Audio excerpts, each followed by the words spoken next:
एक बार भगवान के सेवक ने भगवान से कहा, आप सारा दिन मूर्ति बनकर खड़े रहते हैं, आज आपकी जगह मैं आपका रूप धारण कर लूंगा और आप आराम से घूम आओ। भगवान ने भी सेवक की बात मान ली, लेकिन भगवान ने शर्त रखी, जो भी प्रार्थना करने आए उन्हें केवल सुनना और कुछ नहीं कहना।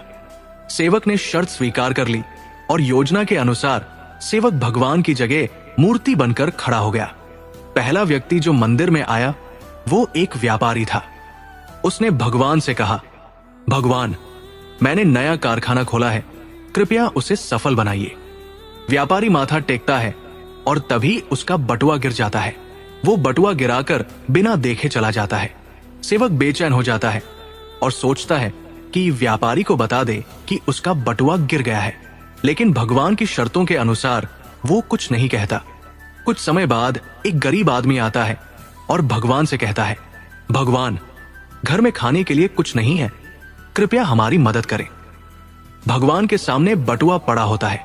वो गरीब आदमी भगवान का धन्यवाद करता है और बटुआ उठाकर चला जाता है। फिर एक नाविक आता है और कहता है, भगवान, मैं 15 दिनों के लिए समुद्र की यात्रा पर जा रहा हूं, कृपया मेरी यात्रा में कोई समस्या न हो।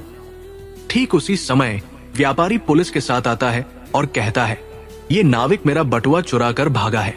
पुलिस नाविक को पकड़ कर ले जाती है।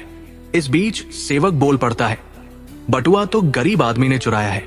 इसके बाद गरीब आदमी को पकड़कर जेल भेज दिया जाता है। रात को भगवान लौटते हैं और सेवक खुशी खुशी पूरा किस्सा सुनाता है। भगवान मुस्कुराते हुए कहते हैं, तुमने किसी का भला नहीं किया, बल्कि सब कुछ बिगाड़ दिया।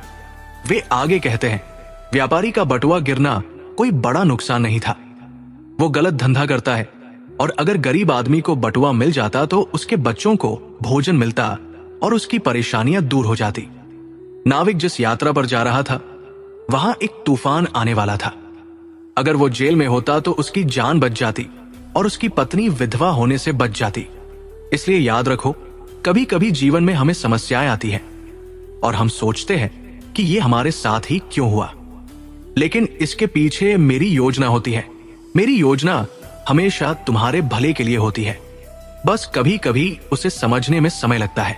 सच में इस कहानी से हमने यही सीखा, जो भी होता है अच्छे के लिए होता है। आप अपने विचार कमेंट में जरूर बताएं। जय श्री राधे।